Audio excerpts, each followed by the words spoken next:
Eyo masuaneja, mayono jaladam, manga betatua yemena, Eyiaja, Eyiaja, André Lalane, l'artiste international. Quand je suis au pays, montrez chez vous, pays de nos ancêtres. Bienvenue à Avebesse. Ce village, qui compte en son sein près de 800 âmes, est situé à quelques encablures de l'arrondissement de Samalima, cité capitale du département de Djaï-Lobo, 22 km pour être un peu plus précis. 12 km de long, Avebesse est limité au nord-est par Minvom, au nord-ouest par Akom Signé Sabikula, au sud par Evelesi et enfin au sud-est par Mamenine.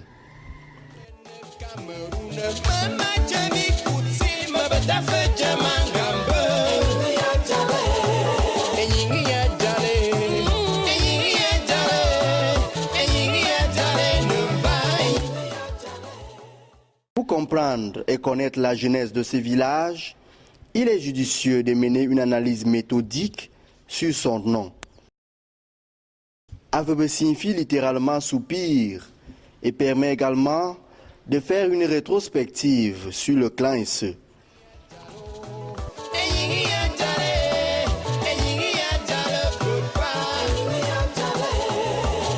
Cyril Emeka, Monsieur le maire, André Noël Essiane. Oh yes, oh yes, oh yes.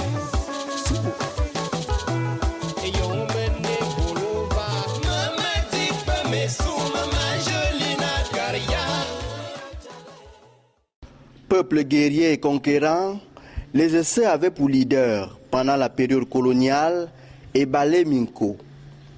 Cet homme charismatique, profondément ancré dans la religion traditionnelle africaine, communément reconnu sous le vocable « et vous », s'est radicalement opposé aux pratiques inhumaines et barbares des Allemands durant la colonisation.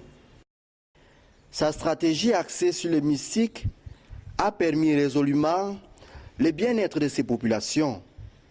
En fin de compte, Ebale Minko et ses poulains se sont bien en sortis.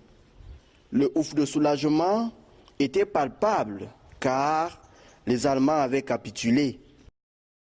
C'est ce soupir qui a donné le nom que l'on a aujourd'hui, Avebe. Il n'est pas inutile de rappeler l'origine du clan Esse.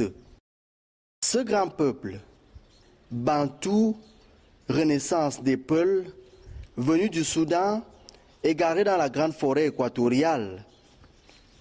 Nous sommes des Bantous, renaissance des peuples, des Peuls, venus du Soudan, égarés dans la grande forêt équatoriale. Cependant, les affinités avec nos frères dispersés dans le septentrion transparaissent dans nos appellations. En voici quelques illustrations. Bekal égale Bakari. Mamadou égale Medou. Sama, un diminutif de Samaki. Samandjang et Sambanjolo. De par son immensité, du nombre de structures publiques représentées ici, de l'ampleur de son trafic commercial, Avebe Esse occupe une position stratégique sur ce tronçon.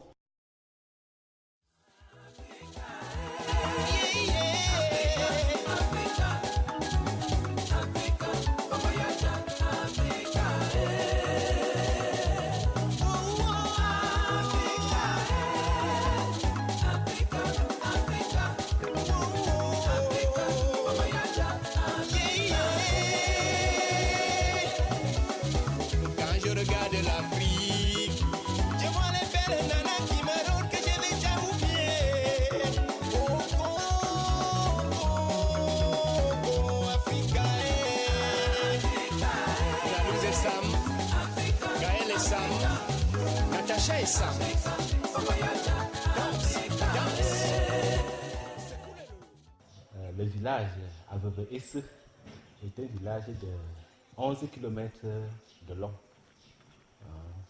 Présentement, il contient 4 quartiers, donc avec le centre, avec Mungumu, avec Bonkoles et Mekar. Ou encore avec le centre, Mungumu, Bonkoles et Mekar.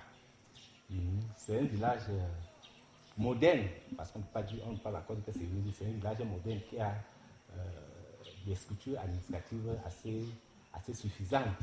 Nous avons deux écoles primaires, une école primaire publique créée en 1953 et une école primaire catholique dirigée par les sœurs de Marie Immaculée. Nous avons 2 dispensaires, un dispensaire public qui est presque en face de l'école publique et un dispensaire catholique qui est à côté de l'église paroissiale. Nous avons un poste vétérinaire. Nous avons aussi un poste agricole. Nous avons un poste de gendarmerie. Les bâtiments sont même déjà construits. Nous avons un lycée qui a toutes ses classes, c'est-à-dire de la 6e en terminale. Nous avons aussi un CETIC créé depuis 2011, mais qui ne fonctionne pas encore. Nous avons 2 hangars, un hangar pour le marché périodique qu'on appelle communément Angambaki, et un autre hangar qui nous sert pour des réunions de toutes sortes. Au regard de tout ce potentiel, l'on a envie de dire que les jalons d'une érection en arrondissement sont d'ores et déjà posés. Notre village est très vaste et je pense que ce que nous pouvons demander, solliciter à l'État, c'est de nous donner, de nous attribuer une unité administrative. Parce que ça date de depuis, AVBC devait déjà être érigé en arrondissement. Nous sommes nés, nous avons trouvé ces dossiers, nous avons trouvé ces projets. Donc, parce que nous avons déjà presque toutes les structures, comme vous l'avez constaté, nous avons un centre de santé intégré, nous avons un poste de gendarmerie, un poste agricole, un centre vétérinaire, nous avons un lycée à cycle complet, c'est-à-dire de la 6e en terminale. Nous avons une école publique primaire, une école publique maternelle et des écoles privées.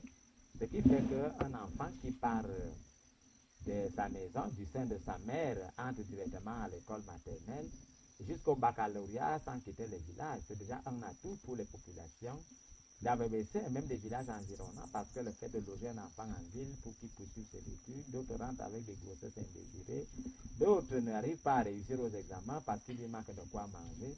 Mais le fait qu'un enfant va à l'école et qu'il sait que quand je vais rentrer, je vais trouver que maman a préparé la manière dont je vais manger, c'est déjà un avantage. Et si on calcule de la civile, peut-être jusqu'en terminale, combien d'argent les parents dépensent pour le loyer de leurs enfants en ville.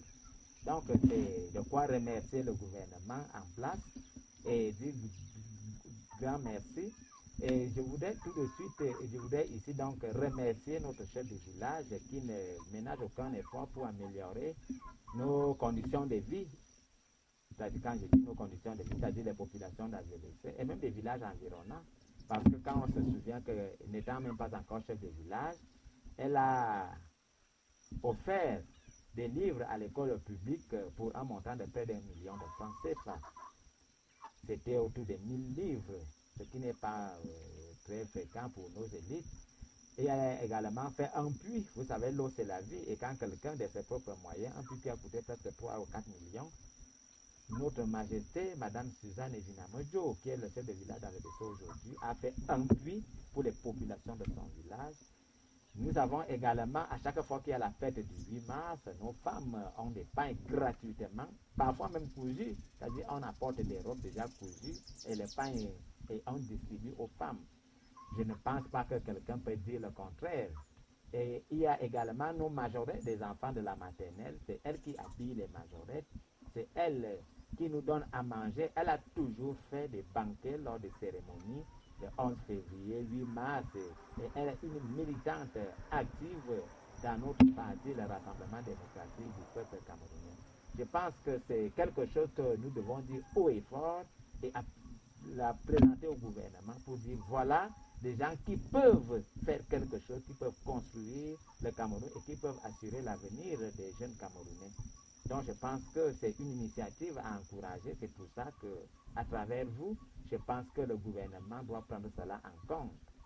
Donc, en tant que le porte-parole du chef et notable secrétaire à la chefferie, pour ne citer que cela, je voudrais donc, au nom des populations de ce village et au nom de Sa Majesté Suzanne Binamedjo, qui m'a toujours chargé d'être son porte-parole, remercier le gouvernement. Mais comme un adage de chez nous dit toujours, qui dit merci aujourd'hui dira je vois encore demain. C'est pour ça que nous demandons à l'État, vous avez fait tout pour nous, mais il nous faut l'unité administrative. Nous voulons déjà que AVBC ait son arrondissement qui nous a été promis du temps de nos parents, de nos grands-parents. Alors je pense que le moment est arrivé pour que AVBC ait cette unité administrative et que nous puissions, n'est-ce pas maintenant, développer notre village. Nous savons qu'avec des gens, des élites et des gens de bonne foi, de bonne moralité, de bonne volonté comme notre chef de village, AVBC pourra faire mieux. La gestion des litiges est une affaire que la chefferie prend très au sérieux à AVBC. D'ailleurs, le don d'un hangar spécial à bas, offert par la commune de Saint-Melima, permet l'effectivité des assises